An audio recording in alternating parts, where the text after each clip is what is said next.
خلال يوم دراسي بين مركز النهوض بالصادرات والشركة التونسية للملاحة وعدد من المصدرين التونسيين تقييم مدى نجاعة ومردودية فتح خط بحري مباشر بين تونس وروسيا في مجال تطوير المبادلات التجارية وتنويعها، خط من المنتظر أن ينطلق قريبا.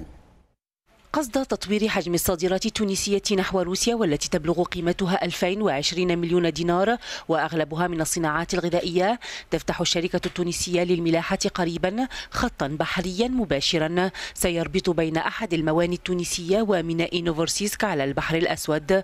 مشروع تم الإعلان عنه خلال يوم دراسي خصص لبحث جدوى فتح هذا الخط مع عدد من المصدرين التونسيين. حبينا نسمع مشاغل المهنيين أصحاب المهنة، وهما باش يحددوا لنا نوعيه المنتوج، حجم المنتوج، شنو الوقت اللازم باش نوصلوا لروسيا. باش يكون من ميناء من الموانئ التونسيه بنزرت ولا سواق سوسه انتي والكونجستيون تاع البور، واش نعملوه نوفروسيسك. الخط هذا يدوم ثلاثه نهارات ونصف 4 ايام ويرجع. دونك احنا عملنا ليتود هذه، رينا من الصالح بعد هذا الخط خاطر التكلفه باش تكون بالنسبه للمورد والمصدر يمكن اقل 10 مرات من النقل الجوي. منتوجنا هو 82% حتى الان في التصدير هو من المواد الغذائيه والفلاحيه، وماذا بينا نشوفوا افاق اخرى في منتوج اخر يستحقوا السوق الروسيه.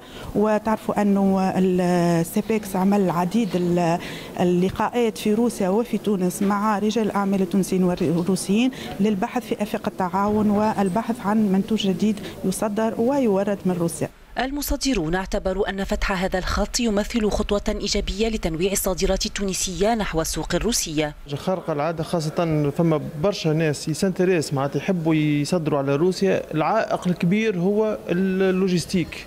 بالنسبة لتونس لهنا فما حتى أجانب يسنتريس باش يجوا لتونس من أوروبا على أساس باش يستثمروا في تونس لهنا. تو مادام تحل الإمكانية للتصدير جميع مش كان الأجبان والحليب وجميع الخضر، البحر أحسن وسيلة، خاصة توا بك اللي رول أون رول أوف، يعني البواخر اللي فيها يعني نجم يطلعوا لها لي رومارك، يعني خاصة لي رومارك واللي كونتينر معناها بكل سهولة. هذا وستبرم قريبا اتفاقية بين مركز النهوض بالصادرات والشركة التونسية للملاحة قصد الانطلاق في استغلال الخط البحري الجديد.